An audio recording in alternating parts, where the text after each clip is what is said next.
কত টাকার বিনিময়ে আপনার মূল্যবান ভোটটি বিক্রি করবেন, নাকি দেশ পরিবর্তনের ক্ষেত্রে নিঃস্বার্থে আপনার মূল্যবান ভোটটি দিবেন?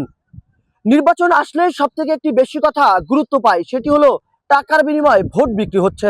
বিশেষ করে উপকূলে এই কথাটি সব থেকে বেশি জনপ্রিয়। আসছে ত্রয়োদশ জাতীয় সংসদ নির্বাচন। এই নির্বাচন ঘিরেই কি আপনি টাকার বিনিময়ে ভোট বিক্রি করবেন, নাকি দেশ পরিবর্তনের লক্ষ্যে আপনার মূল্যবান ভোটটি এবার দেশ সংস্কারের পক্ষে দিবেন? চলুন আমরা ভোটারদের কাছ থেকে জানার চেষ্টা করব।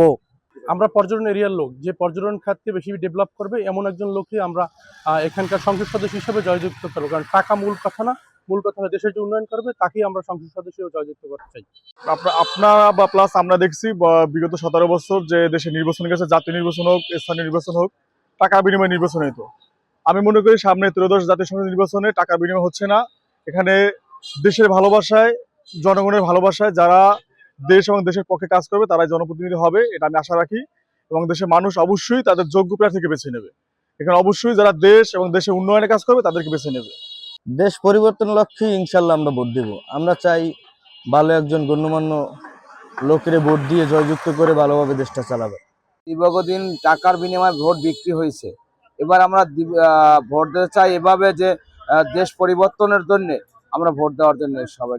আমরা এবছর টাকার বিনিময়ে আমরা কেউ ভোট দেব না, এবং দেশের যারা সুষ্ঠুভাবে দেশ পরিচালনা করবে এবং সংস্কারের মাধ্যমে এই বাংলাদেশকে এগিয়ে নেবে, আমরা তাদেরকে এবছর ভোট দেওয়ার আশাবাদ ব্যক্ত করলাম। আসলে দেশ পরিবর্তনের লক্ষ্যে এখন যোগ্য প্রার্থীদেরকে বাছাই করা দরকার। কারণ দেশে বিগত দিনে যেই নৈরাজ্য হয়েছে, দুর্নীতি, চাঁদাবাজি, লুটতরাজ হয়েছে, এ থেকে পরিত্রাণ পাওয়ার জন্য যোগ্য প্রার্থীদেরকে বাছাই করতে হবে। যেরকমের যারা দেশের জন্য উন্নয়নমূলক কাজ করবে, যে দেশে কোনো দুর্নীতি করবে না, এরপরে দেশ যাদের হাতে নিরাপদ থাকবে, এমন ব্যক্তিদেরকেই নির্বাচিত করতে হবে আমাদেরকে দেশ পরিবর্তনের লক্ষ্যে।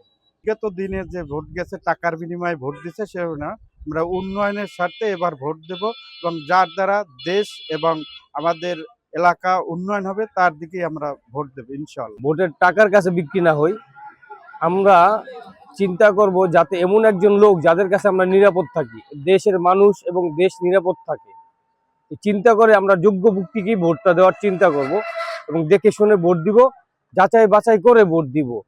যেমনটা শুনেছেন ভোটারদের কাছ থেকে, আমরা উপকূলের ভোটারদের কাছ থেকে জানার চেষ্টা করেছি। তারা আমাদেরকে বারবার বলার চেষ্টা করেছেন দেশ পরিবর্তনের ক্ষেত্রে এবার তারা মূল্যবান ভোটটি দেবেন।